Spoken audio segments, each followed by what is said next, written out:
So you may have seen the headlines this week. US-Iran ceasefire, oil prices crashing, the war might be ending, and if you're an Australian who's been watching petrol prices climb and staring at empty servo signs, you're probably thinking, does this mean the fuel crisis is finally over?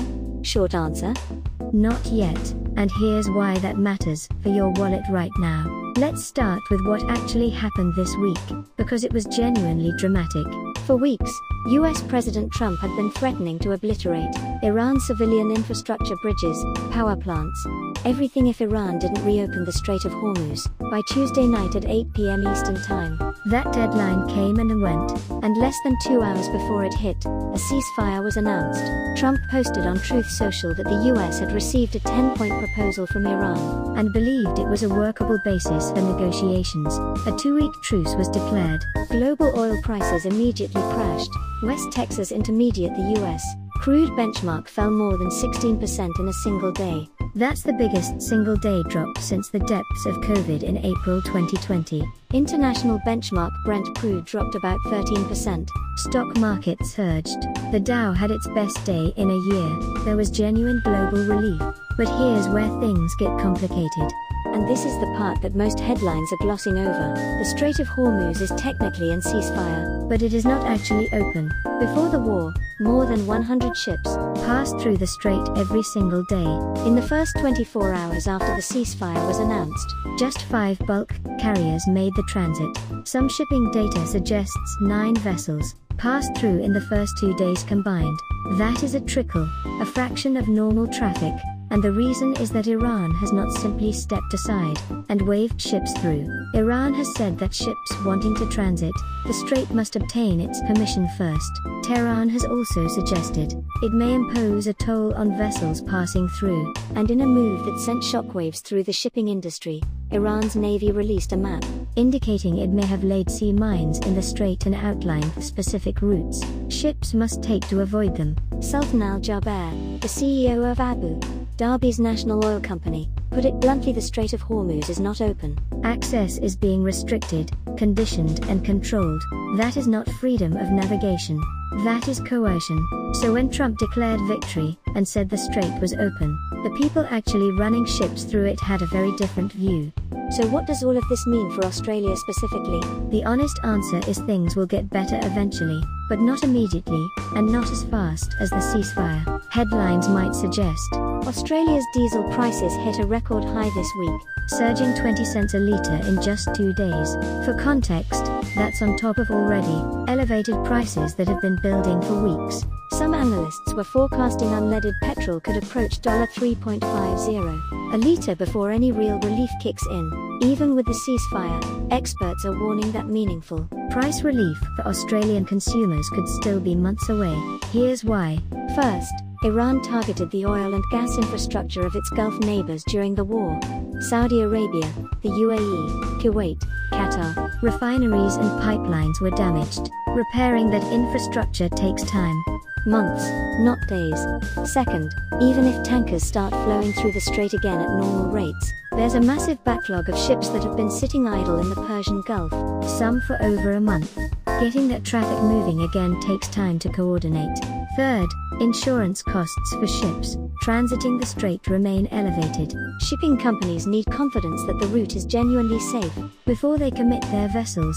That confidence will take time to rebuild.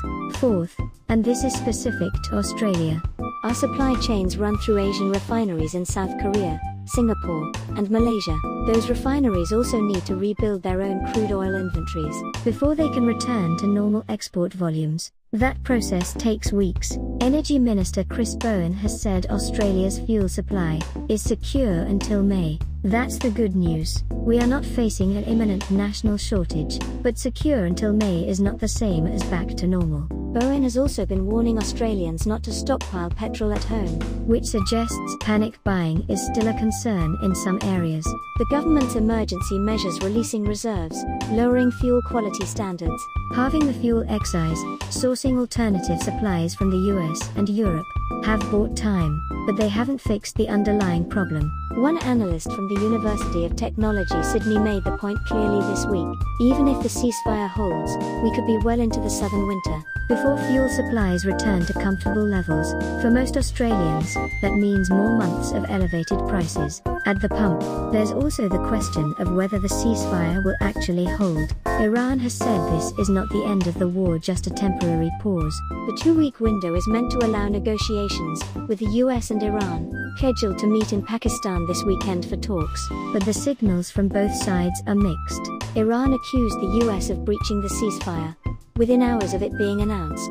Israel continued attacking Lebanon after the truce. Trump's own language has fluctuated between optimism about a deal and threats of further escalation. Goldman Sachs trimmed its oil price forecasts this week, but only to $90 a barrel for Brent crude. Before this war started, Brent was trading at $73, so even in the optimistic scenario, oil is expected to stay significantly above pre-war levels for the foreseeable future. The bottom line is that a fragile ceasefire, with a partially open strait and damaged Gulf infrastructure, is better than what we had last week, but it is not a return to normal. Here's the bigger picture that this whole crisis has exposed.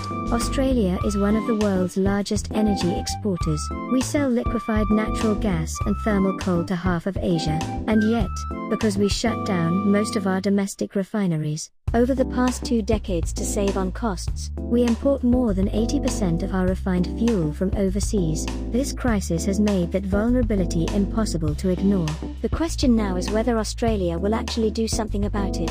Invest in domestic refining capacity, build strategic reserves, diversify supply chains, or whether, when this particular crisis passes, things will quietly go back to the same status quo. History suggests the latter is more likely.